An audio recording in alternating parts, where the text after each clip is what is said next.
Hi, welcome to yoyo TV. తెలంగాణలో MLC ఎన్నికలపై BJP దూకుడు పెంచింది.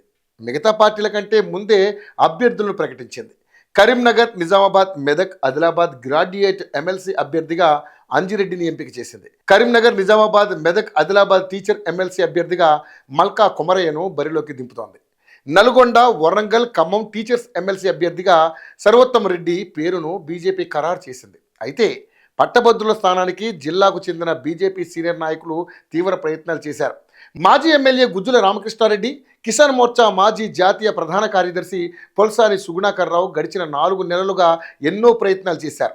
ఒకవైపు ఓటర్లను నమోదు చేపిస్తూ తమకు అనుకూలంగా ప్రచారం నిర్వహిస్తూ వస్తున్నారు. రాష్ట్ర జాతీయ స్థాయిలో ఉన్న పార్టీ నేతలు, ఆర్ఎస్ఎస్ ప్రముఖులను కలిసి తాము ఎమ్మెల్యే ఎన్నికల్లో పోటీ చేయడానికి ఆసక్తితో ఉన్నామని అవకాశం కల్పించాలని కోరారు. అయితే చివరకు వారికి నిరాశ మిగిలింది. పార్టీ నాయకత్వం అంజిరెడ్డికి, మల్కా కొమరయ్యకు అవకాశం కల్పించింది. మెదక్ జిల్లా రామచంద్రాపురంకు చెందిన సి అంజిరెడ్డి భార్య గోదావరి ప్రస్తుతం సంగారెడ్డి జిల్లా బీజేపీ అధ్యక్షురాలిగా పనిచేస్తున్నారు. అంజిరెడ్డి గత 2 దశాబ్దాలుగా ఎస్ఆర్ ట్రస్ట్ను స్థాపించి గ్రామీణ ప్రాంతాలలోని పేదలకు తాగునీటి సౌకర్యాలు, విద్యావకాశాలు కల్పించేందుకు కృషి చేస్తున్నారు. పెద్దపల్లి జిల్లా బందంపల్లికి చెందిన మల్కా కొమరయ్య హైదరాబాద్లోని ఢిల్లీ పబ్లిక్ స్కూల్ నిర్వాహకులుగా ఉన్నారు. గతేడాది జరిగిన పార్లమెంటు ఎన్నికల్లో ఆయన మల్కాజిగిరి నుంచి పోటీ చేసేందుకు అభ్యర్థిత్వం కోసం తీవ్రంగా ప్రయత్నించారు. అప్పుడు ఈటల రాజేంద్రకు అవకాశం దక్కింది. దీంతో ఆయన ఎమ్మెల్సీ ఎన్నికలపై దృష్టి సారించారు. ఈయన పెద్దపల్లి, నిర్మల్, హైదరాబాద్లో పల్లవి గ్రూప్ ఆఫ్ ఇన్స్టిట్యూషన్స్ స్థాపించి చైర్మన్గా వ్యవహరిస్తున్నారు.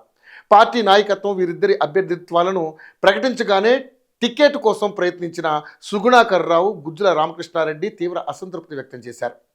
ఎంపికైన అభ్యర్థులు మాత్రం ఇప్పుడే పని మొదలుపెట్టారు. ఇక అధికార పార్టీ కాంగ్రెస్ విషయానికి వస్తే అభ్యర్థులను ప్రకటించే విషయంలో కాంగ్రెస్ పార్టీ ఇంకా ఎంపిక ప్రక్రియ దగ్గరే ఉంది. కాంగ్రెస్ టికెట్ ఆశిస్తున్న ఆల్ ఫోర్స్ విద్యా సంస్థల చైర్మన్ వి నరేందర్ రెడ్డి, ఎన్నికల్లో పోటీ చేయడం కోసం ఉద్యోగానికి రాజీనామా చేసిన అసిస్టెంట్ ప్రొఫెసర్ హరికృష్ణ నియోజకవర్గ పరిధిలోని గడిచిన 3 నెలలుగా ఓటర్ల నమోదు చేపట్టి ముమ్మరంగా ప్రచారం నిర్వహిస్తూ వస్తున్నారు. అయితే పార్టీ నాయకత్వం ఎవరి వైపు మొగ్గు చూపుతుందన్నది ఇంకా స్పష్టం కావడం లేదు. పిసిసి స్థాయిలో పలుమార్లు చర్చలు జరిగిన 2 రోజుల కిందనే ఏఐసిసి ప్రధాన కార్యదర్శి కేసీ వేణుగోపాల్ రాష్ట్రానికి వచ్చి రాష్ట్ర బాధ్యతలతో చర్చించి ఇంకా అభ్యర్థి పేర్లను ప్రకటించలేదు. బీజేపీ అభ్యర్థులను ప్రకటించడంతో 1-2 రోజుల్లో కాంగ్రెస్ కూడా అభ్యర్థులను ప్రకటించే అవకాశం ఉంది.